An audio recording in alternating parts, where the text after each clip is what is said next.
In this guide, I'm going to show you how to send pictures or videos from your camera roll as normal snaps on Snapchat. So before we start, make sure that the Snapchat application is installed on your device and it's updated to its latest version.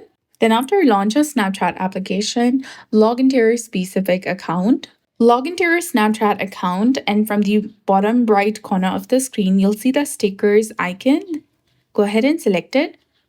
Now click on the search icon in the top right, and here search for import. You'll get a list of various options.